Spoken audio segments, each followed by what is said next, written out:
और टोंक से बड़ी खबर सामने आ रही है। नगर गांव में स्क्रब टाइफस का कहर देखने को मिला है। जयपुर और टोंक भेजे नमूनों में 10 पॉजिटिव। कलेक्टर के निर्देश पर चिकित्सा विभाग पूरी तरीके से अलर्ट मोड पर है। गांव में चिकित्सा अधिकारियों ने डेरा डाला है और ग्रामीणों को स्क्रब टाइफस की बचाव की जानकारी दी जा रही है।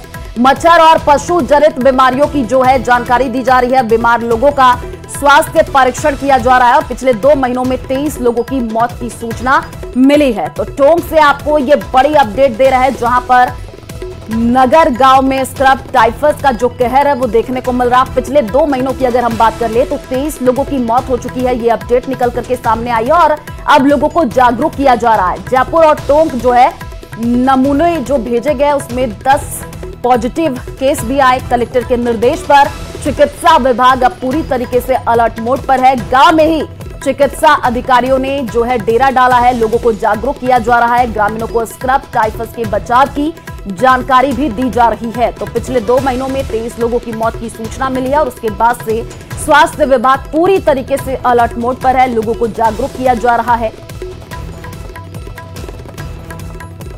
हमारी मेडिकल टीम पूरे समय 3 दिन से नगर में ही है। स्टेट टीम भी नगर में आई थी। सारी जांच से ये पता चला कि टोटल सितंबर में और अगस्त में मिला के 23 डेथ्स ही हुई हैं। उसमें से भी 15-16 डेथ जो हैं वो या तो एक्सीडेंट की है, जिसमें रोड एक्सीडेंट हुआ था, या ओल्ड एज से जो सामान्य डेथ होती हैं वो हैं। 8 से 10 केसेस हैं जिसमें फीवर की हिस्ट्री थी, परंतु सब में डेंगू तो नेगेटिव आया है। कुछ एक, लेकिन चूंकि हमने वहाँ पे पूरे समय मेडिकल की टीम को तैनात करके रखा है और डोर टू डोर जांच होकर मल्टीपल लोगों का सैंपल टेस्ट किया जाए। और इसी खबर पर ज्यादा जानकारी के लिए संवाददाता दौलत हमारे साथ जुड़ चुके हैं। दौलत, स्क्रब टाइफस के केस लगातार बढ़ते जा रहे हैं, लोगों को जागरूक कैसे किया जा रहा है? बिल्कुल, स्क्रब टाइफस का कहर लगातार बढ़ता जा रहा है। 10 नमूने हैं वो पॉजिटिव मिले हैं। जो पिछले दिनों में जयपुर से टीम आई थी, उसने सैंपल लिए थे। जयपुर और टोंक में जो नमूने लिए गए थे उनमें से 10 ये स्क्रब टाइफस का पॉजिटिव आया। अब कलेक्टर के निर्देश पर चिकित्सा विभाग है वो पिछले 3 से 4 दिनों से वहीं डेरा डाले हुए हैं। अब ऐसे में ग्रामीणों से समझाइश की जा रही है, स्कूल में बच्चों को समझाइश किया जा रहा है। पंचायत, जो ग्राम पंचायत है, वो डोर टू डोर कचरा कलेक्शन करने की जो चीजें हैं वो बढ़ा रहे हैं। हालांकि एक ई रिक्शा को हरी झंडी दिखा करके सरपंच ने रवाना किया और 2 से 3 ई रिक्शा और मालपुरा एसडीएम से मांगे गए हैं। कुल मिलाकर के अब जो चिकित्सा विभाग के साथ में ग्राम पंचायत स्तर का जो प्रशासन है वो और मालपुरा उपखंड का प्रशासन है, पूरी तरह से नगर गांव में डेरा डाले हुए पिछले 4 दिनों से। और अब ये स्क्रब टाइफस के पॉजिटिव आने के बाद जो एक्टिवनेस दिखी है वो कलेक्टर के निर्देश के बाद में, वो अगर पहले दिख जाती तो पिछले 2 महीनों में जो 23 मौत का आंकड़ा, हालांकि उसमें कुछ एक्सीडेंट है, तो 15 से 16 लोगों की मौत जो बीमारी, जो बुखार और उसके बाद में हुई है, वो कहीं ना कहीं उनको रोका जा सकता था। लेकिन अब जो विभाग और प्रशासन है वो पूरी तरह से अलर्ट है। गांव में सफाई जो है वो सबसे बड़ी प्राथमिकता है। और कुल मिलाकर पशु जनित जो बीमारियां हैं उसको लेकर के भी अब कलेक्टर के निर्देश के बाद में, जैसे कि आप बता रहे हैं कि गांव में ही चिकित्सा अधिकारी मौजूद है, लोगों को जागरूक किया जा रहा है। आपकी अधिकारियों से बातचीत हो पाई हो क्या? तो उनका क्या कहना है इस पूरे मामले में? बिल्कुल, जो चिकित्सा विभाग के यहाँ के मुख्य अधिकारी हैं डॉक्टर अशोक कुमार यादव, जो सीएमएचओ हैं, उनसे जब पूछा गया, उन शुरुआती दौर में उन्होंने डेंगू और दूसरी मौसमी बीमारियों से मौत होना बिल्कुल नकार दिया था। जब हम लोगों ने ही, मैंने ही उनसे कहा कि स्क्रब टाइफस बड़ी गंभीर बीमारी है, इसकी जांच और इसके सैंपल आने के बाद में आप तैयारी करेंगे वो पहले ही कर लीजिए। हालांकि अब ये जो नमूनों की रिपोर्ट आने के बाद में स्पष्ट हो गया कि स्क्रब टाइफस है, तो उनका यही कहना था कि हमारी पहली प्राथमिकता सफाई है। हालांकि गांव में जो बारिश लगातार हुई थी उसके बाद में जगह जगह पानी भरा होने से और गंदगी पड़ी रहने से उनमें बिल्कुल दौलत 23 लोगों की मौत की खबर सामने आई। जाहिर सी बात है कि केसेस जो है उसमें इजाफा देखने को मिल रहा है। शुक्रिया तमाम जानकारी साझा करने के लिए। और जयपुर से बड़ी खबर, जहां पर ग्रामीण विकास एवं पंचायती राज विभाग में तबादले हुए हैं। 131 ग्राम विकास अधिकारियों की तबादला सूची जारी कर दी गई है। संयुक्त शासन सचिव द्वितीय ने ये आदेश जारी किए हैं। तो इस वक्त की सबसे बड़ी जानकारी आपको जयपुर से दे रहा है। ग्रामीण विकास एवं पंचायती राज विभाग में तबादले किए गए हैं। सूची जो आई है वो भी टीवी स्क्रीन पर आपको दिखा रहे हैं। 131 ग्राम विकास अधिकारियों की तबादला सूची जारी कर दी गई है। तो ग्रामीण विकास एवं पंचायती राज विभाग में ये तबादले हुए हैं। 131 ग्राम विकास अधिकारियों की तबादला सूची आ गई है। वो तबादला सूची हम आपको टीवी स्क्रीन पर दिखा रहे हैं। तबादला सूची जारी संयुक्त शासन सचिव द्वितीय ने जो है ये आदेश जारी किए हैं। जो आदेश जारी किया गया है, जो सूची जारी की गई है, वो हम आपको टीवी स्क्रीन पर दिखा रहे हैं। तो जयपुर से इस वक्त की ये बड़ी अपडेट आपको दे रहे हैं, जहां पर ग्रामीण विकास एवं पंचायती राज विभाग में तबादले की जो खबर है वो सामने आई है।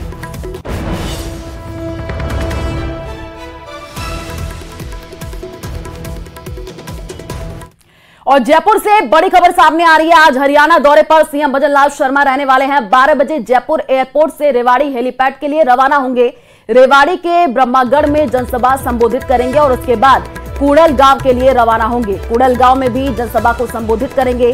फिर शाम को जयपुर के लिए वापसी करेंगे सीएम भजन लाल। ये बड़ी जानकारी आपको दे रहे हैं। आज हरियाणा दौरे पर सीएम भजन लाल रहने वाले हैं। कई कार्यक्रम उनके प्रस्तावित है। 12 बजे का समय जब जयपुर एयरपोर्ट से रेवाड़ी हेलीपैड के लिए रवाना होंगे और रेवाड़ी के ब्रह्मागढ़ में जनसभा को संबोधित करने वाले हैं और उसके बाद कुड़ल गांव के लिए रवाना हो जाएंगे सीएम। कुड़ल गांव में भी जनसभा को संबोधित करेंगे। फिर शाम का समय बताया जा रहा है जब वो जयपुर के लिए वापसी करेंगे। तो स्टार प्रचारक के रूप में सीएम भजन लाल पूरी तरीके से हरियाणा में एक्टिव नजर आ रहे हैं। इससे पहले भी जनसभा को संबोधित करते हुए और एक बार फिर से आज हरियाणा में सीएम भजन लाल जनसभा को संबोधित करेंगे। राजधानी जयपुर में बीती देर रात अज्ञात बदमाशों ने एक कैफे पर दोस्तों के साथ बैठे युवक को गोली मार दी। पेट में गोली लगने से जख्मी हुए युवक को खातीपुरा में एक निजी अस्पताल पहुंचाया गया। वहीं फायरिंग का पता चलने पर एडिशनल पुलिस कमिश्नर कुंवर राष्ट्रदीप और डीसीपी अमित कुमार मौके पर पहुंचे और शहर में ए श्रेणी की नाकाबंदी करवा दी। लेकिन गुरुवार सुबह तक भी हमलावरों का पता नहीं चला है। आपसी रंजिश में फायरिंग होने का संदेह जताया जा रहा है और बताया ये जा रहा है कि करधनी निवासी प्रदीप सिंह उर्फ मोहन सिंह अपने दोस्तों के साथ निवारू रोड पर एक कैफे में बैठे थे। तब स्कूटी सवार 2-3 बदमाश वहां पर पहुंच गए। उन्होंने प्रदीप सिंह की गाड़ी में पत्थर फेंक करके तोड़फोड़ शुरू कर दी। तस्वीर भी आई है, आप देखिए। ऐसे में प्रदीप सिंह भाग करके आया तो बदमाशों ने प्रदीप पर गोली चला दी।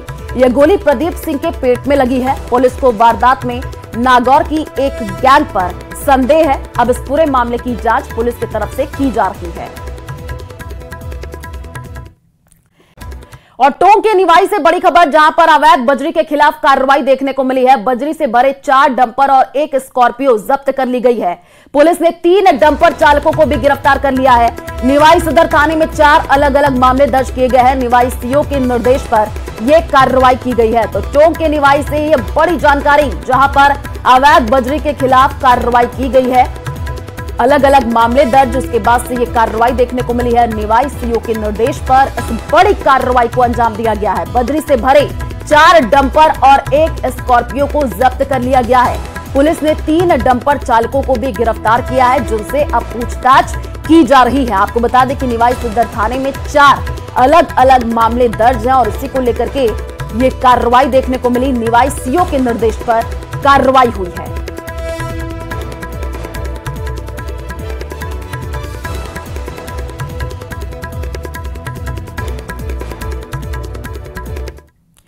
राष्ट्रीय स्वयंसेवक संघ के सह संचालक मोहन भागवत 4 दिवसीय प्रवास के तहत बुधवार देर रात 12 पहुंचे। गुरुवार से 6 अक्टूबर तक संघ प्रमुख विभिन्न बैठकों और कार्यक्रम में भाग लेंगे। संघ प्रमुख के प्रवास को देखते हुए सुरक्षा एजेंसियां भी अलर्ट मोड पर हैं। साथ ही पुलिस व प्रशासन द्वारा प्रवास को देखते हुए सुरक्षा को लेकर के चाक चौबंद व्यवस्था की गई है। गुरुवार को संघ प्रमुख दिन भर में चित्तौड़ प्रांत की विभिन्न बैठक लेंगे। वहीं संघ प्रमुख दौरे के दौरान शहर की 2 शाखाओं में प्रवेश करेंगे।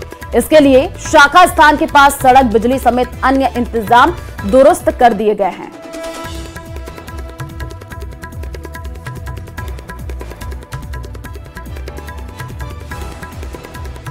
और बीकानेर से खबर है, जहां पर खाजूवाला में चोरों का आतंक देखने को मिला है। चोरों ने बंद घर को निशाना बना लिया है। 30,000 कैश और गहने लेकर के चोर फरार हो गए हैं। मकान मालिक निजी कार्य से जो है बाहर गया था, तभी इस घटना को अंजाम दिया गया है।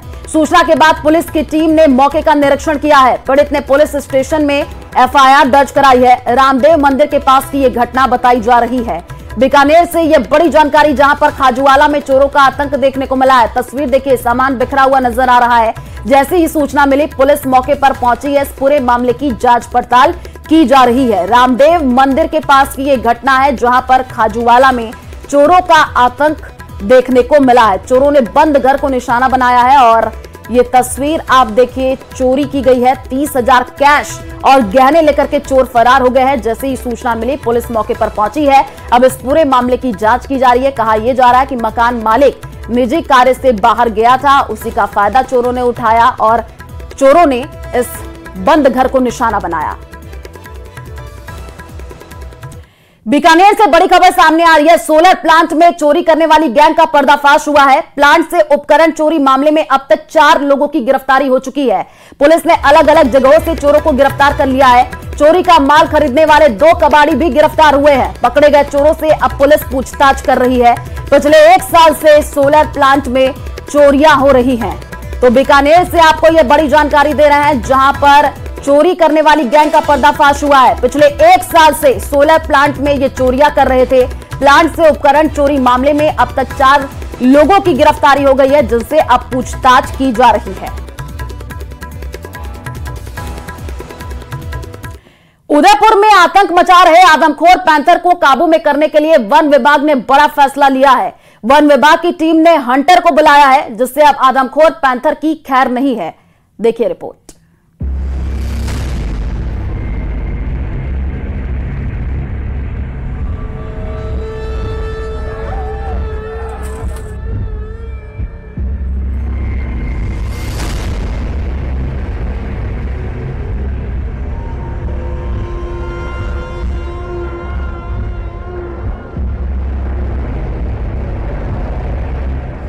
खत्म होगी आफत, अब आदमखोर की शामत।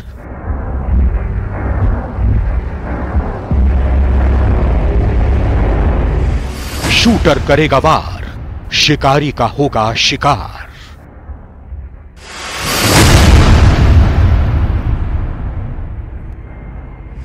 डरने और भागने की अब पैंथर की बारी।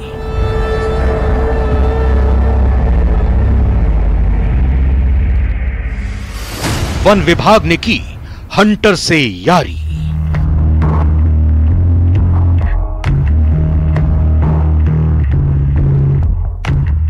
उदयपुर के गोगुंदा में आदमखोर का आतंक जारी है। पिछले 12 दिनों के अंदर पैंथर ने गोगुंदा में अब तक 7 लोगों को अपना शिकार बना लिया है।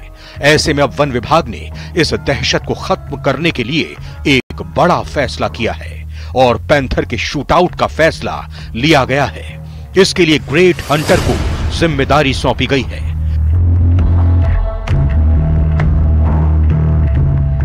वन विभाग के इस फैसले को आखिरी हथियार माना जा रहा है। पैंथर के खात्मे की जिम्मेदारी मिलने के बाद हैदराबाद के जाने माने शूटर नवाब शाफत अली खान गोगुंदा पहुंच चुके हैं। इनके बारे में कहा जाता है कि अब तक शाफत अली की बंदूक की गोली से कोई आदमखोर नहीं बच पाया है। ऐसे में मौके पर पहुंचते ही उन्होंने सीसीएफ सुनील छिदरी और डीएफओ अजय चित्तौड़ा से घटना की पूरी जानकारी ली और एक फुल प्रूफ प्लान तैयार किया है।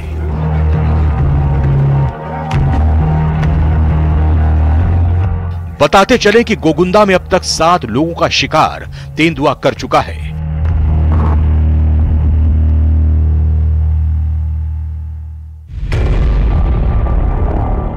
सबसे पहले 19 सितंबर को उंडीथल गांव में एक बच्ची को शिकार बनाया।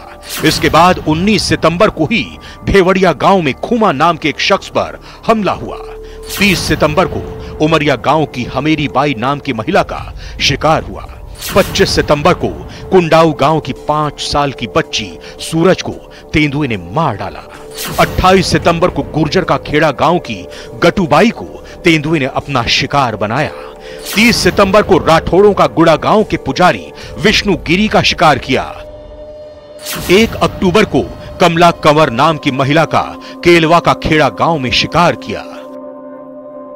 पैंथर के हमले और ग्रामीणों में डर दोनों बढ़ते जा रहे हैं। ऐसे में अब हंटर के मौके पर पहुंचने से लोगों को राहत तो मिली है, हालांकि टेंशन अभी भी बरकरार है। न्यूज़ 18 के लिए उदयपुर से कपिल श्रीमाली की रिपोर्ट।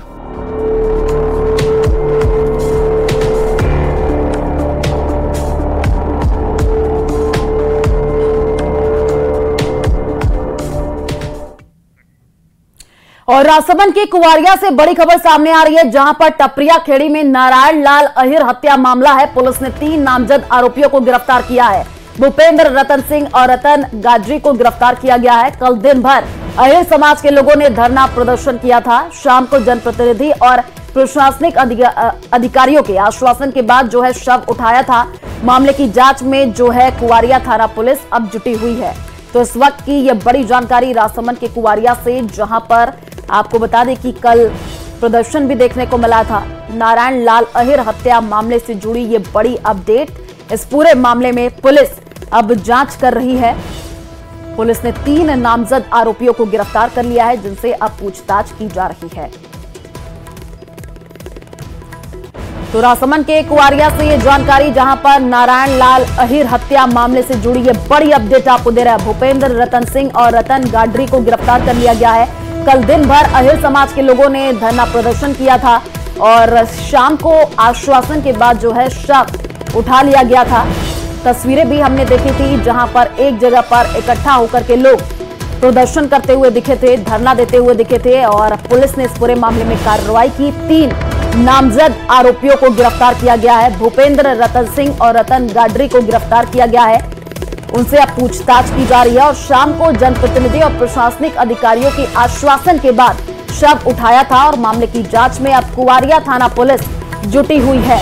यह बड़ी अपडेट आपको दे रहा है राजसमंद के कुवारिया से, जहां पर कल भी हमने तस्वीरें देखी थी, जहां पर जनप्रतिनिधियों की तरफ से और साथ ही परिवार के सदस्यों की तरफ से प्रदर्शन किया जा रहा था। पुलिस मौके पर पहुंची थी, समझाइश कर रही थी, उसके बाद से कार्रवाई की गई। 3 नामजद आरोपियों को गिरफ्तार कर लिया गया है, जिनसे अब इस पूरे मामले की पूछताछ की जा रही है। अब पुलिस भी पूरी तरीके से इस पूरे मामले में एक्टिव दिख रही है। सिरोही से बड़ी खबर सामने आ रही है। व्यापारी से 8 लाख की जो है जालसाजी हुई है। सिरोही के व्यापारी से जालोर के व्यक्ति ने धोखाधड़ी की है। किस्त के रूप में पैसे लेकर के कई लोगों के साथ धोखाधड़ी की गई है। सिरोही मुंबई के कई व्यापारी से पैसे लेकर के करोड़ों का घोटाला किया गया है। डांगरा गांव में पैसे लेकर के तमिलनाडु के त्रिपुर में ये आरोपी भागा था।